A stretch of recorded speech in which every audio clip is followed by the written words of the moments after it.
All right, so it's time to shake things up. Welcome to season 19 of the Productized Podcast. I'm André Marquet, and this season is about creating change together with Productized 2025. Today's guest is someone who's building systems, but she's also helping teams deliver real outcomes through clarity, alignment, and impact. Antonia Landi is a senior operations coach and consultant who helps companies transform their product functions into true competitive advantages. Whether she's designing product operations frameworks or coaching teams through complex change, Antonia's work is rooted in strategy, system thinking, and empathy. Antonia, welcome to the Productized Podcast. It's great to have you with us. Thank you so much. It's great to be here. Before we dive in, let's warm up with some questions that we usually do our guests. One is about some kind of change that you've made in your life that had a big impact. And I've had all kinds of answers to this one.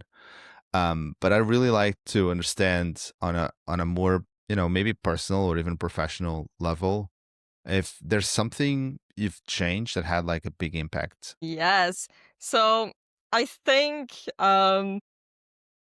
during COVID, I think all of us felt this, that a lot of us just got out of bed immediately into the first meeting and just ran the day like that. I did that for far longer than COVID was ever a thing. And at some point, I realized that I needed to put my own needs first. And for me, that was working out. So there are times where I'm extremely busy and I get to the end of the day. I usually go to the gym at night, where I just did not have the energy for that. Or maybe I was even, working at night, creating some slide decks for a conference or whatever it might be. And I realized that if I am serious about something, I need to do it in the morning, and it needs to be the first thing I do. So nowadays, before I do anything, before I check my emails, before I check Slack, LinkedIn, whatever it is, I get up, I go on the treadmill for half an hour, and then no matter what happens the rest of the day, I have been on the treadmill for half an hour. Mm-hmm. And that's a really nice way for me to prioritize what is important to me, but also make sure that I have a baseline of movement in my day. Really nice. So you have a treadmill at home, or how does I it work? do indeed. Yes, I'm lucky. Do you have one of those fancy Peloton ones, or how does it work for you? No, it's a sturdy model, but definitely nothing fancy. Okay, that's quite an investment. I think, COVID was definitely one of those life, not COVID, the disease itself, right? But the whole COVID experience, a lot right. for people to have so many changes in their lives. It's quite a pivotal moment. And is there any product that you can't live without, with exception of your treadmill, of course? So maybe not can't live without, but recently my husband and I have started using an app called Waffle, and it's a shared diary app. And we use it to just send notes to each other, or sometimes, we might take a picture of each other that the other one doesn't even know about, and just to share those nice moments when we are, going on a walk and we can reminisce, or, oh, this nice thing happened today that made me think of you. It's just something that adds a little bit of delight, I think, to our day. So that's something I'm using right now. Waffle. Yes. All right. Was it created with that intention in mind, like people sharing the diary with each other, or that's just a consequence of how people started using the diary notes? Is that unintended consequences, or is it intentional to be used like that? So it does seem to be very much geared towards that, so that it is two people or more sharing diaries for specific purposes. Yeah, I find that quite interesting as well. Mm-hmm. Absolutely. Are you more of a coffee or tea person when it comes to make big decisions? This is an interesting one, actually, because I still drink coffee. I love the smell and taste of coffee, especially good coffee. But my morning cup is actually a matcha. Matcha. So I've actually switched from coffee first thing in the morning to matcha because the caffeine, I don't know if it's age, I don't know what it is, but that caffeine spike early in the morning makes me jittery and it makes me anxious. And with the matcha, I'm nice and alert. I think it tastes wonderful and it's much more sustainable for me. How do you source your matcha? Do you do it home or do you actually go to a favorite coffee shop in Berlin to get your matcha? So I've actually been on a quest to find the perfect matcha for myself. I kid you not, I have a spreadsheet where I You're not the first person that tells me that. They were telling us exactly that, but not about matcha. It was more about coffee. So you do have a spreadsheet for the best matcha in town. Absolutely. So I source it online, most of it, but I'm really, really getting nerdy about cultivars, about the region it's from, whether it's handpicked, whether it's stone ground. So I'm deeply getting into it. Okay, watch out for the rabbit hole. For sure. Yeah, I think there's probably this hype cycle for everything, in life, right? I mean, people beer crafting or coffee shop or coffee or matcha, whatever, right? So it's just, you get to this point of, okay, I know where this is coming from, the producers, the production methods, etc.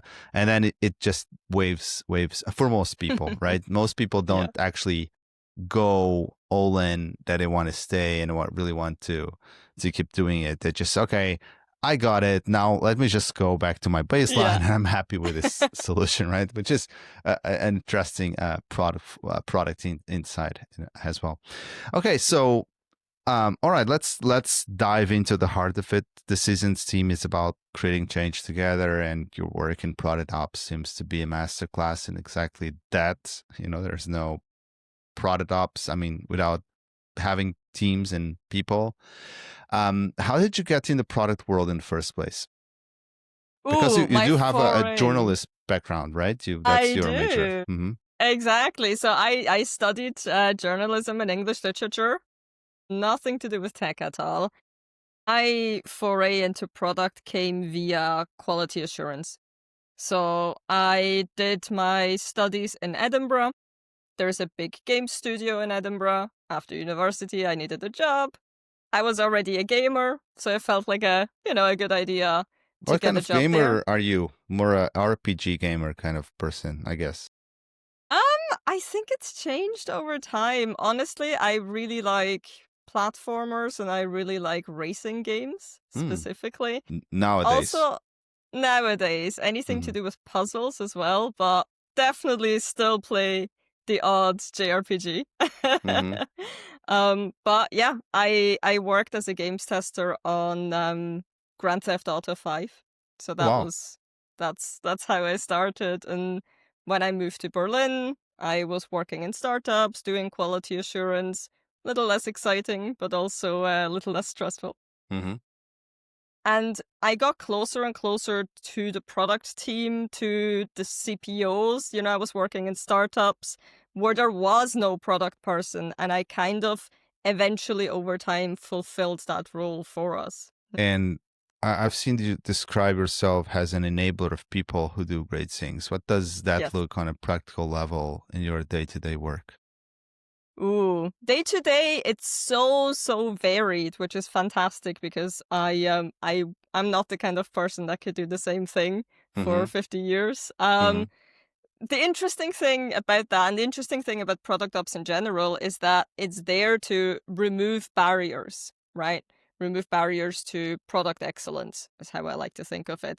But what those barriers look like are different from company to company and from team to team. So in practice, I could go from helping a team define how they communicate with one another or with the rest of the organization 2, sitting together with data teams to make sure that the dashboards we have actually give us useful information that we can then take into our product lifecycle. Like, the range of stuff that I can get involved in is so wide. All right. So when you're stepping into a new team or organization, which I guess is happening more frequently now that you're a coach, what's your starting point? My starting point is actually just talking to people. Well, not so much talking to people, it's listening to people, right? Because usually, like you say, I'm a coach, I'm a consultant. So usually there is one person in the organization who thought it was a good idea to take me on board.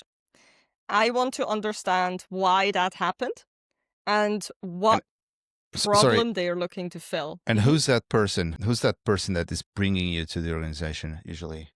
So usually it's a product leader. It can go from head of product, director, VP, sometimes CPO, depending on the size of the organization. Because that's my they have first point of contact. A specific pain. They have a specific pain. Right. Exactly. Which tends to be, they understand the organization is growing, something is missing, something is broken. What is that common pain that you have seen? So recently, actually, it's been a lot about data. So questions around how do we make use of the data we have on a daily basis, on a weekly basis, and not just we go look at the data when we feel like we're trying to prove something, right? Right. Sometimes the remit is a little bit more broad, where it's exactly like you say, a company is transforming. They feel like they need added support in making that transformation stick, in really making those, lofty goals and all that wonderful product theory actually a reality and making it actually lived. Okay, so they get you on board, and how do you create space for those great things to emerge without trying to do everything for them? Because I guess you probably start speaking and listening, and after 1 or 2 weeks, you get the gist of what is happening inside the organization, and then what happens? I would say inspired, educational, overwhelming, very practical, challenging, thought-provoking, meaningful, enthusiastic, nice people, innovation, and fun. Product growth mindset. new connections. Join us at the coolest product management environment this October in Lisbon. So I think there's a couple of ways this usually goes, and it depends on the size and length of the remit. There are definitely instances where the fastest way to get the team on track is for me to do some work, right? With them, but for me to lead the charge in something. But the great thing is that I am also a coach, right? So most often I am there to maybe give workshops, maybe set up a basic frame, a basic structure for something like a ritual or something like a template, ask guiding questions.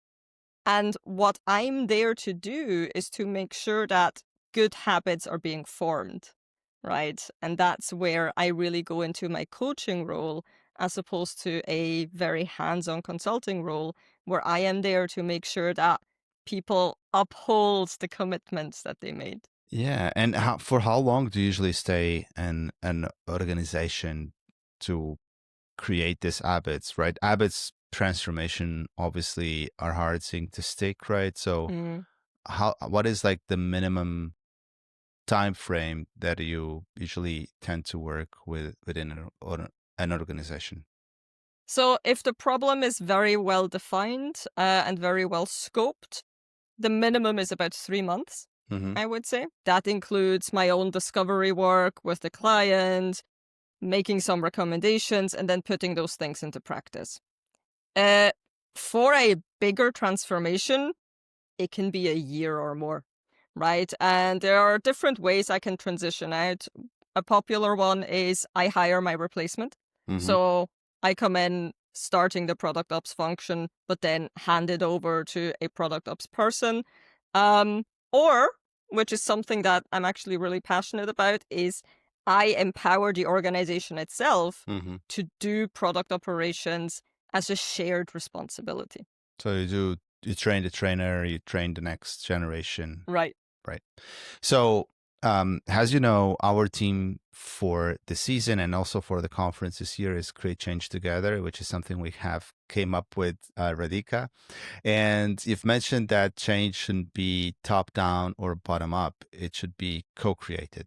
And I think that's to your point, but just saying, in practice, how do you help teams and leaders share this ownership of change, especially when they're moving fast and already stretched thin, everyone is kind of overworked? How do you, and I guess that's also part of the resistance in lots of organizations to consulting or coaches. Oh, fuck, here it comes again. No, not another hour, not another workshop, not another ceremony, whatever it is, right? So how do you get this onboarding? So I think there's two factors here. So one of them is what I'm there to do when there is no plan to get a formal product ops function started, is to make the product ops work that is already happening, by the way, to make it explicit and to make it intentional. And for that, the product leaders need to set the direction.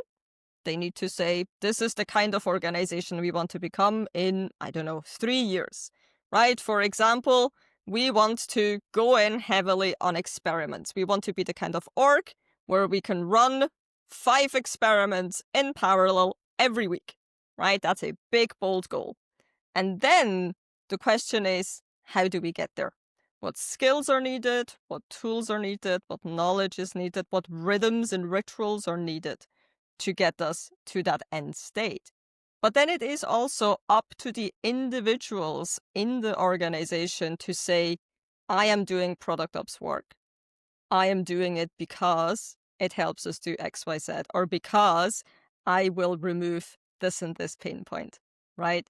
And with that, it really becomes part of each individual's work. It's no longer something you do on the side. You patch up a problem just as the fire starts burning. And then at the end of the day, you have this kind of Frankenstein's monster product operating model because everybody was trying to patch something up. What you have is you have direction and you have intention. And I think regarding the getting buy-in, it's really about selling that vision, right? Because product ops work is change work, and change is hard for people. And they need to know that it will be worth it. And they need to know why they need to go through this temporary hardship so that they can ultimately do a better job. And have you seen a moment recently where small change helped the team connect to, their day-to-day, to the bigger picture, to this intentionality, to this direction? Maybe something that wasn't flashy, but made a real difference. And if you can be specific, even better. Yeah, absolutely. So I'm currently working with a team who is very serious about A, having a well-defined product strategy, and B, delivering on that strategy. Now, they were already doing OKRs for a few years. When I came in, they already had a pretty good structure for that. They were really on track to being very much outcome focused, not output focused. But the one minor thing I came and did was have weekly OKR check-ins. That it takes about 15-20 minutes once a week. The team gets together. They share highlights of the week, lowlights of the week, and whether they believe they are on track. And just taking those 15-20 minutes prompts them to think about where their energy goes and where their focus goes every single week. So every single week we sit together and we ask ourselves, what have we done to deliver on the product strategy? Right? What have we done about this? How do we feel about this? Do we feel like this is still in scope? So rather than really being a set and forget kind of OKRs, rather than looking at it once a month, which in a quarter leaves you with maybe 2 updates if you're lucky, we really think about it every single week. We look at our plates and we think, is this helping me bring our strategy into reality. Mhm. And so let's dive into this specific example, because sometimes when we're driving change, like you said, because at the end of the day, that's what it is. The biggest obstacle isn't really the process; it's the people, right? I mean, you've mentioned something I really loved online, which is that no one wakes up wanting to be difficult. Right. But can you share maybe a time when a team's resistance to change actually helped you learn something on the way that you were working? Maybe you have pivoted your own style? Yeah, absolutely. And I think this all really comes back down to communication. Mhm. I've done change work for a really long time, whether it was explicitly called product ops or not. Yeah. I've always been the kind of person to end up in these kinds of topics. And just recently, actually, earlier this week, I had an instance where we were doing these check-ins and we try to do them async before we do them synchronously. And I realized that throughout the quarter, fewer and fewer people were sharing updates, Mhm. right? And that was kind of a moment where I had to go, okay, what is happening here? Like, I know that we're all incredibly busy individuals, right? Sometimes this does just feel like a tick box exercise or like a reporting exercise. It's like, oh, my manager wants to know what's going on. Yeah. Um, and one of the feedback items was actually that, oh, I kind of stopped doing them because I wasn't sure what was expected of me. Hmm. Right. And again, this comes back down to communicating and over communicating relentlessly to really, really make change stick, make a habit stick, to say, Mhm. this is what good looks like, giving examples, helping people on that journey, working on it with them one-on-one, as opposed to only in the wider group.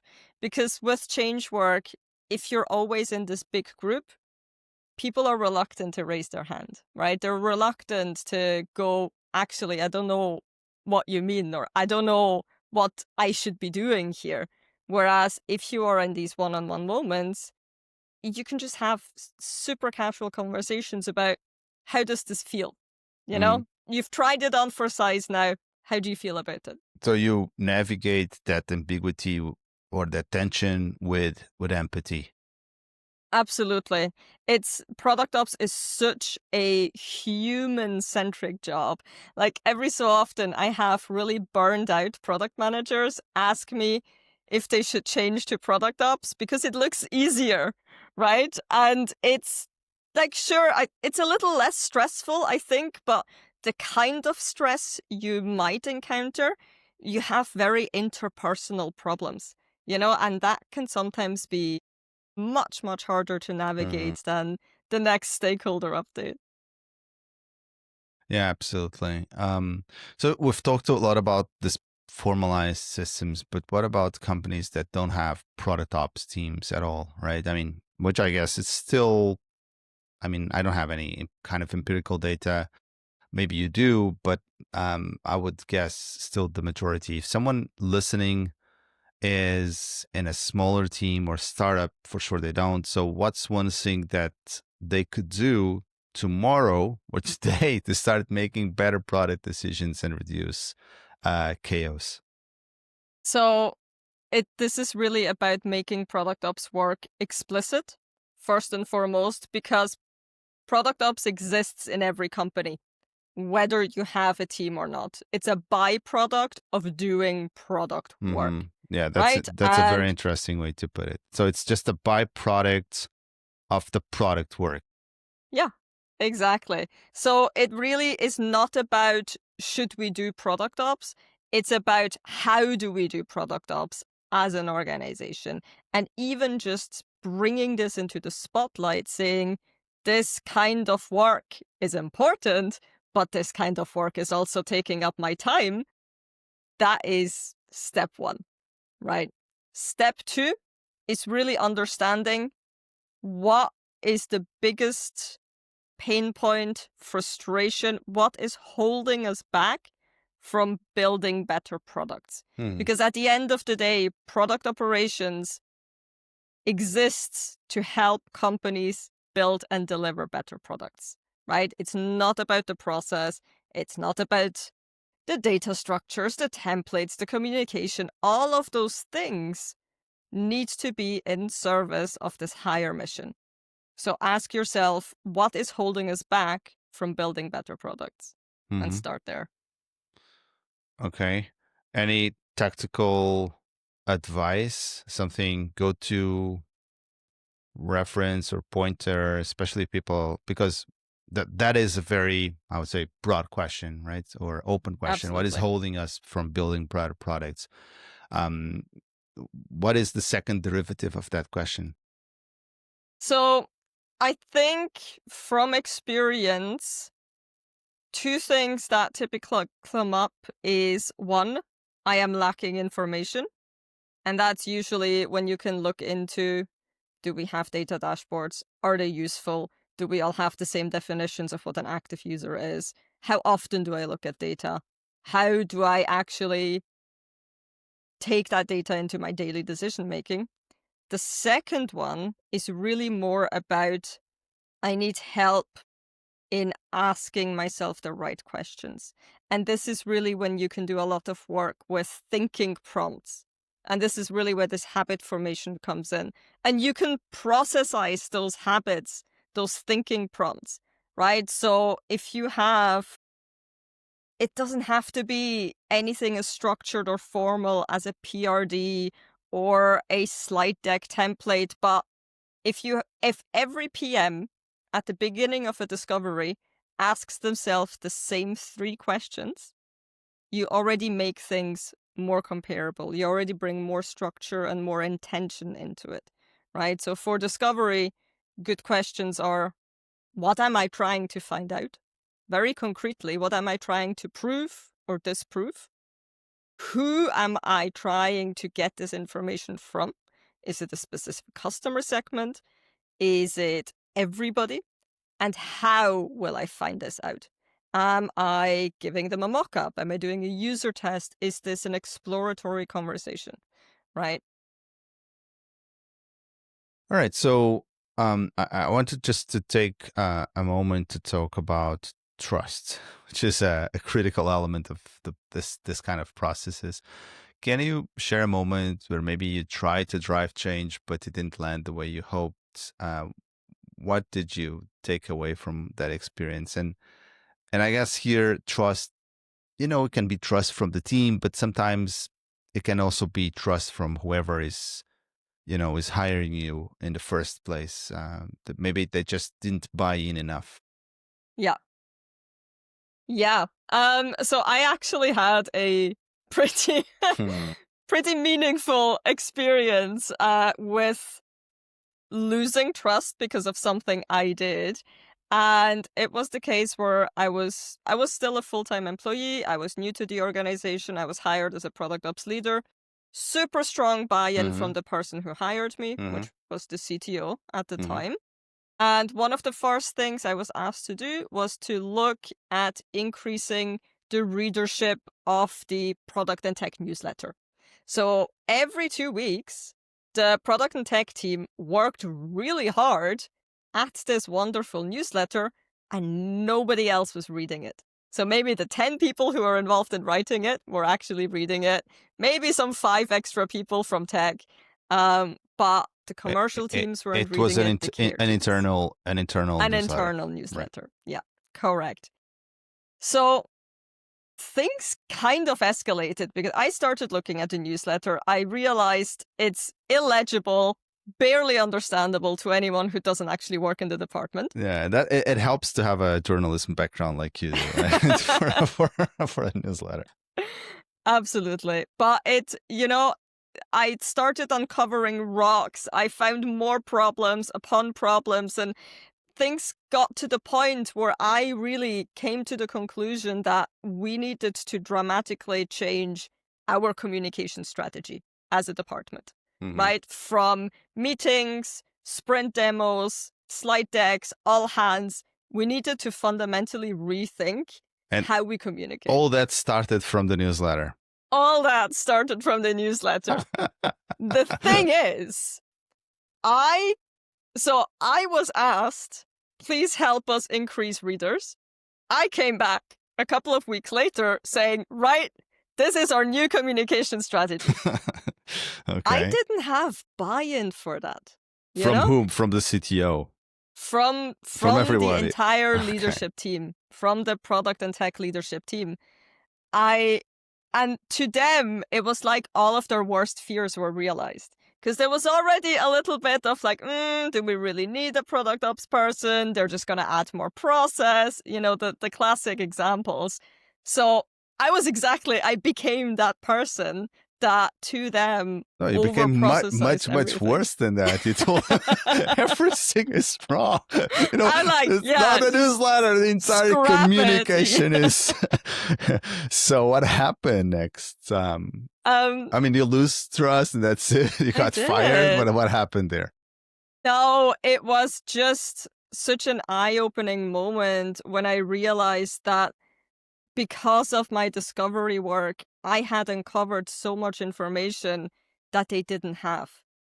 I was out there speaking to people in customer success, in sales, from other pieces of the department, and they just hadn't done that, or they hadn't done that in a really long time. Sometimes it feels a lot like, the king is naked kind of situation, right? You go Right. there and everybody knows the king is naked, but no one is, No one will tell you. It will tell you. Just to wrap it up. So you ended up regaining trust, or how did you get out of that no trust situation? It was really, really an exercise in communicating what I had found out and really communicating my entire thought process, right? And saying, I know we started here. These are all of the things I learned. These are the people I learned it from. If we want to achieve our goals, the original goals we had for this newsletter, we need to approach it a different way, because the newsletter as it is today and all of the artifacts around it are not doing our department justice. So that was really taking them on that journey with me, rather than going into a room for 2 weeks and then coming out with something completely different. All right, so it's easy to assume product ops is all about tooling and templates and processes, but when I hear you talk about it, there's this strong emotional layer to it. Absolutely. How much of the job is actually about emotional intelligence, really? It's huge. And so the wonderful thing is that you get to speak to everybody. Like, nobody is out of reach, right? Not commercial teams, not leadership teams, not the most junior person in your company. You are almost like a network. You're a conduit of everything that is going on in the organization. The thing that comes with that is lots of different people have lots of different priorities, right? And that's when you need to be able to speak the language of many different people, and you need to be able to empathize with their specific pain. Because if I speak to a product leader, they have very, very different pains than the PM that is sitting there in back-to-back meetings, barely able to get their actual work done. And neither of them is invalid, right?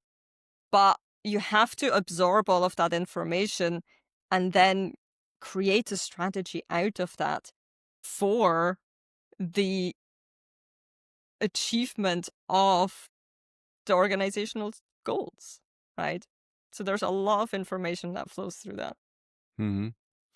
All right. So the product ops landscape has evolved immensely for the last 5 years. I think it went from, probably 5 years ago, very niche, very exotic topic, to being all the rage maybe a few years ago, and now kind of going already over the hype cycle. I guess we're stabilizing, but if we really get it right, if teams embrace the full potential of product ops, what do you imagine the future of product work, teamwork could look like in 5 years from now, which is? So my hope is that product ops gives people time back to think and gives product people time to actually exercise more empathy for their users. So this whole idea, it's very interesting to see the progression of product work in general, right? It started as something that was customer obsessed, and then it morphed into this process Frankenstein tool stack nightmare meeting, like death by 1,000 meetings. And in the middle somewhere, we have forgotten that we are people doing things for the betterment of other people's lives, right? Like, to me, even product is a very human to human thing, whether we are creating a product that delivers delight or solves a pain point or helps people do something better that they were able to do previously. And for me, the hope for product operations is really that we give PMs and product teams the time back to go back to that state, to really go back to thinking about problem first, customer first, and to really discover, kind of rediscover the job, honestly, in a way that helps us build better product, surely for our business, but also for the customer at the end of the day. Yes, and rediscover the joy of the job as well. Right, exactly. All right, so I just want to take a moment for something rather special, because you are not just joining us here on the podcast, you're also facilitating a workshop at Productized Conference 2025, and super thrilled to have you. The workshop is Delivering Results, a Product Operation Masterclass for Leaders. And it promises to be one of the most practical sessions at the conference. Without giving away too much, can you give listeners a taste of what this workshop will explore? Absolutely. So I'm a huge advocate for making product ops democratized. So giving people the tools to do good product operations without necessarily having the budget, right, for a separate role. And that is why I want to make this as tangible and as practical as possible. And I think the idea I'm going to bring to the workshop is really that you have areas of influence. I mean, that is not a new concept, but we'll look at that through the product up lens, and specifically asking ourselves as product leaders, what can I do? What can I do with the help of my team? And what can I do with the help of my product organization? So really looking at product ops through these three different lenses and sharing some very concrete strategies for doing good product ops, even if you don't necessarily have a product ops person on board. Perfect. And that's a wrap for today's episode of the Productized Podcast. A big thank you to Antonia Landi for sharing your valuable insights on creating change. Before we go, do you have any upcoming projects or initiatives you'd like to share, or how can our listeners reach out to you? So I am on LinkedIn far more often than is healthy. So you'll always find me there. Well, that's for just sure. After your treadmill run. Of course, just after. But yes, I'm traveling a lot this year for work. You will find all of the details of that on my page on LinkedIn. So if I'm ever in town, if you're ever looking for a coffee or even an in-person coaching session, you know exactly where to find me. Perfect. That's such a generous way to put it. For everyone tuning in, don't forget to follow Productize on LinkedIn or here on Spotify. Subscribe to the podcast and leave us a comment with your thoughts on today's episodes. We'd love to hear from you as well. Thanks again for listening. Remember, change is something we can all create together. See you in the next episode of the Productize Conference. I would say Inspired. Educational. overwhelming, very practical, challenging, Thought-provoking. meaningful, Enthusiastic. nice people, innovation. and fun. Product growth mindset. New connections. Join us at the coolest product management environment this October in Lisbon.